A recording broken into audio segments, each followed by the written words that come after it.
ঈদ মোবারক সবাইকে। কেমন আছেন সবাই? আশা করছি সবার ঈদ ভালো কেটেছে। আমারও খুব ভালো কেটেছে। তো আমি ঈদে কি করলাম চলো দেখে নেই। আমি সকাল, সকাল ঘুম থেকে উঠেই চলে গেলাম ছাদে। গিয়ে আমাদের গাছগুলাকে একটু দেখে নিলাম। রাতে বৃষ্টি হয়েছে তাই একটু ভালো করে দেখতেছিলাম সবকিছু ঠিক আছে কিনা। ওখান থেকে আসার সময় কিছু টমেটো, ফুল আর ফল নিয়ে আসছিলাম। তো এই ছিল আমার ঈদের সকাল।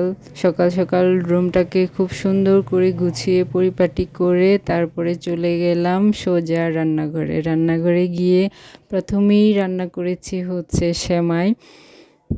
আর এটা ছিল দুধ সেমাই। তারপরে আরও সেমাই ছিল, ওটা আমার শাশুড়ি মা রান্না করেছিল। ওটাকে জর্দা সেমাই, আবার ঝুরঝুরা সেমাইও বলে, শুকনা সেমাই। এটা আমার খুব পছন্দের একটা খাবার। আর এই খাবারগুলো আমাদের বাসায় যারা থাকে তাদের জন্য নিয়েছিলাম। ঈদের দিন সবাইকে দিয়ে তারপরে খেতে হয়। আর নতুন জামা পরা, সবাইকে নিয়ে একসাথে খাওয়া, এগুলো হচ্ছে সুন্নত। আর এই তো ঈদের সাজগোজ একটু সাজুগুজু করে নিয়েছি। আর এখানে মা ছেলে মিলে একটু দুষ্টুমি করলাম, সবার সাথে কথা বললাম, সালামি নিলাম, সবাইকে সালাম করলাম। তারপরে খাওয়া দাওয়া শেষ করে একটু রেস্ট নিয়ে আমি আবার চলে গেলাম আমার বড়াপুর বাসায়। বড়াপুর বাসায় গিয়ে অনেক মজার মজার খাবার খেলাম। বড়াপু, থ্যাংক ইউ, তুমি এত মজার মজার রান্না করে খাইয়েছো আমাদেরকে।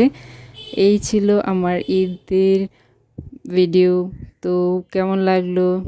টাটা, আজকের মতো এখানে